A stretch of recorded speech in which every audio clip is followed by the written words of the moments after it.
Hello Total War fans, this is Sons of Three Kingdom. I am back with another lore and history video. Today I'm going to be just talking through the initial announcement trailer for Total War Three Kingdoms and kind of explaining the lore and history as we go through that. So let's get down to it.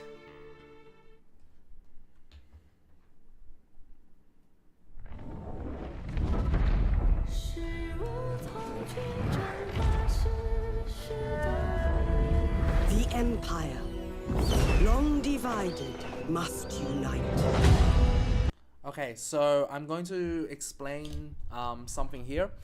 The quote, "The Empire must long united must divide." This is the first line of the Romance of the Three Kingdoms novel, which is the kind of like the canon romanticization of this historical period, if you will. And what this line means is, the whole quote is, "The Empire long united must divide, and long divided must unite." And this very much goes into kind of a classic Chinese view of history.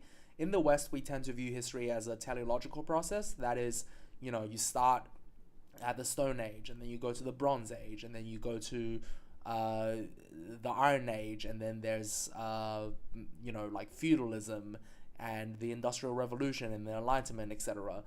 China kind of views history not in that way at all. Even to this day, they kind of don't view history like that. They view history more in a cyclical manner, and essentially the point is that the world, by the world they really kind of mean China. The exact translation of empire here is "all under heaven," which is a kind of a Chinese concept of civilization, which is basically about the Chinese core and the peripheries. And the basic idea is that the Chinese civilization will go through periods of unity and amazing kind of growth and development, and will kind of expand on the peripheries, but then the kind of like internal strife and corruption and all of that will catch up with it, and it will eventually descend into kind of civil war and a change of regime, and a period of chaos where kind of the light dims on civilization and things are very terrible, and then eventually go through unification. Now, why is that relevant for Three Kingdoms? Because the Three Kingdoms comes at the end of one of the greatest periods of Chinese civilization, the Han Dynasty. This was an empire that existed kind of simultaneous to Rome at the other side of the world, and it was, equal to it in grandeur and development. The Han Empire at its height held 50 million people. Its kind of influence extended all the way from China to, say, like modern day Afghanistan, to modern day North Korea, to modern day Vietnam, etc. It was a huge empire, and it lasted for 400 years, and then it collapsed into the Three Kingdoms. And the Three Kingdoms is really the era of chaos. So basically this line, "The Empire long united must divide, and long divided must unite," it's kind of a way to explain, I think it's kind of a way for Chinese people to like internalize, this was a horrible period, but that shit happens, and you must have this period in order for it, like a great empire must fall into this, and then this chaos must also one day end and lead to another great empire. A great dynasty burns, and tyrants rule over the ashes. Okay, it is time to explain these two. So the person in the background, Lu Bu, I talked to him about him a lot in my other video, which runs over the E3 Battle of Xiapi gameplay video. So I won't focus on him too much. He's a great warrior. He's sometimes known as a god of war, and he at this time served Dong Zhuo, who is the man, front and center. Dong Zhuo is basically the guy who brings the Han Empire to collapse. Um, what happened is that there was a series of very kind of complicated and annoying court struggles and political violence between two factions in court. It was between the gentry, like the literati, if you will, and the eunuchs. And I know what you're thinking. Yeah, how are you gonna have one of the two greatest forces in the one of the two largest empires in the world just be a bunch of dickless dudes, dickless palace servants? Well, the eunuchs also had a lot of allies and a lot of political power. So the gentry at one point got the idea, the brilliant idea that they should call upon the border armies to come into the capital and help them against the eunuchs. Obviously, as fans of Roman history will know, it's not great. It's not great to call your highly professionalized veteran border garrisons led by just like the most ambitious psychopaths into your defenseless, civilized, and demilitarized capital and heartlands. So Dong Zhuo was a border commander in the Liang province, which was in northwestern China. It's kind of like, if you want to think about where China meets Central Asia, back then, near the kind of like Dzungaria and Tarim Basin area. That's where he was. And he answered this call and took his ravenous army, and they marched into the capital. And boy, the capital was not prepared for that. He was also very clever about it. So one anecdote is that he tried to race to the capital as much as possible. So he took 3,000 of his own kind of elite, loyal, battle-hardened troops. And 3,000 men is not enough to cow an empire. I don't care how demilitarized it is. But what he did do is get them to march into the capital by day, slip out by night, and then the next day march into the capital again, slip out by night, etc., until the people at court thought, oh my god, this guy had brought tens of thousands of troops. We're in no position to oppose him. So, and he then basically installed a very brutal military dictatorship. Like, he replaced the young child emperor with another one that was more pliant to his will. He kind of tortured, arrested, and killed court officials who spoke out against him for no good reason. He also his troops put like a neighboring town to the capital under the sword, killed 3,000 civilians. It was very, even in 200 AD, that is not on. So in response to him, the kind of governors and all the like civil administrators and huge families that lived in central and eastern China, which is, compared to where Dong Zhuo is from in the northwest, much more populated, much more urbane, and I guess civilized, if you want to call it that, they rose up their own armies to oppose him in a coalition. It's like, it was so called, like the coalition of 18 lords, etc. I mean, they weren't really lords, as I've explained before. China at this time didn't really have lords, so to speak. And yeah, Dong Zhuo went to war against them, obviously. As the light dims, shadows grow ever darker. Ambition corrupts the future, and harmony shatters in the flames of... So I have to explain this picture. This is the burning of Luoyang. Luoyang was the eastern capital.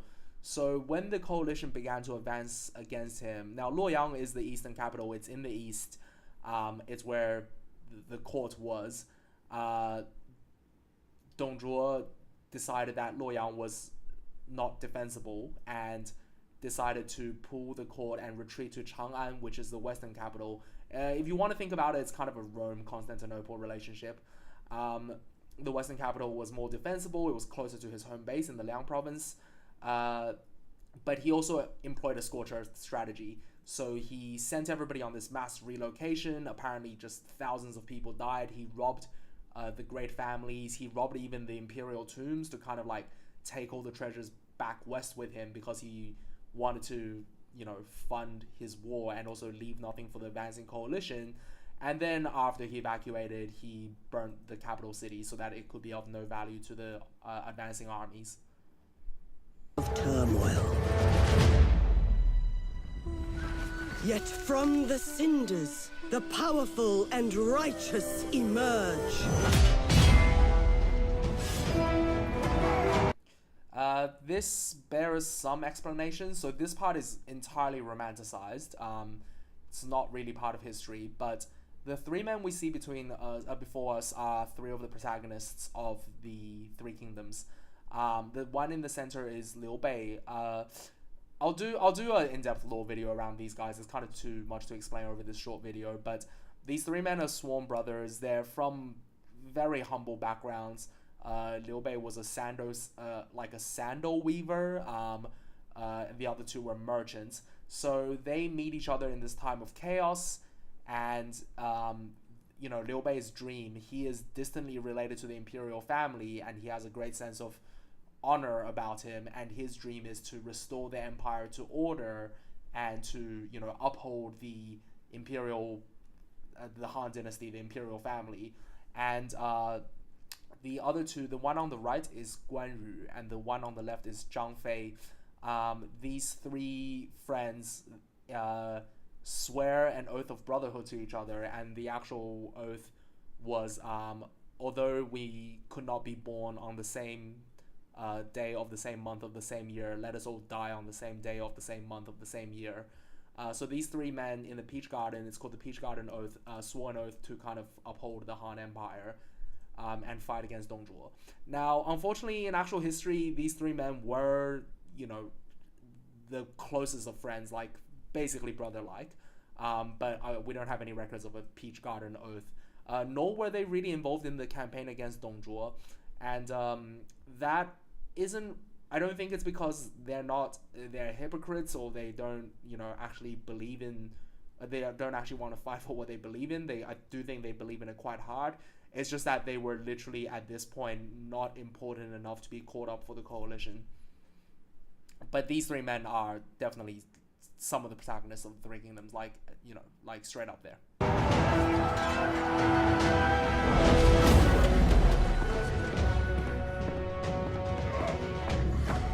Alright, here's my boy. Here's Cao Cao. Here's the hero of chaos. I went over him a lot in the E3 Battle for Xiapi video. But he was definitely part of the coalition against Dong Zhuo. But in the romantic traditions, they made him out to be more important than he actually was. In the historical coalition against Dong Zhuo, in the romantic traditions, he was one of the 18 lords, and he called the entire coalition together. Unfortunately, just like Liu Bei, he was not that important at this time. So in actual history, he did have a command during the coalition, but he wasn't one of the 18 key players. And during the coalition, he didn't win any great victories, but what he did demonstrate was just a lot of a lot of honor and a lot of belief, because to cut a long story short, whilst the coalition fell rapidly to just backbiting and murdering each other and scheming against each other, Cao Cao was one of the few people who genuinely believed in the cause of removing the tyrant. So he pursued a very kind of noble but foolish effort and threw his own forces against Dong Zhuo, even with no support. He suffered personal injuries. One of his best friends died basically. As Dong Zhuo was retreating, Cao Cao said to the other lords, "Come on, let's get him. The tyrant is at his heel. We can beat him right now." And all the other lords said no, because if we go, then we waste our forces, and really we'd rather be fighting each other. So Cao Cao went off personally with a detachment of about 3,000 men or so, and the only other man who followed him was his friend, who also led his own tiny detachment, and they got beat bad. But even though Cao Cao lost pretty badly, his friend died, he almost lost his life, he won a lot of respect from kind of a lot of the not so powerful players at this time. A lot of the kind of talented, young, strategists and generals who at this time didn't have a great name for themselves and were kind of tired of seeing all these old powerful governors bicker among each other.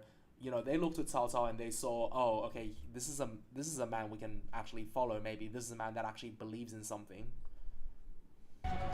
The Empire, long united, must divide, and destiny be shaped by its champions.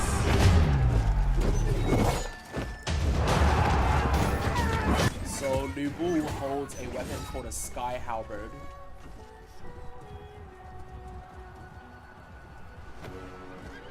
And here's Liu Bei's Oath Brothers. Guan Yu holds a weapon called a Green Dragon Saber, which is apparently 36 kilos. And Zhang Fei held a weapon called a Serpent Spear because the head of the spear is shaped like a serpent's tongue. Unfortunately, this badass duel did not happen in history, but it was part of the romantic traditions. The two of them duel for, you know, like over 100 rounds.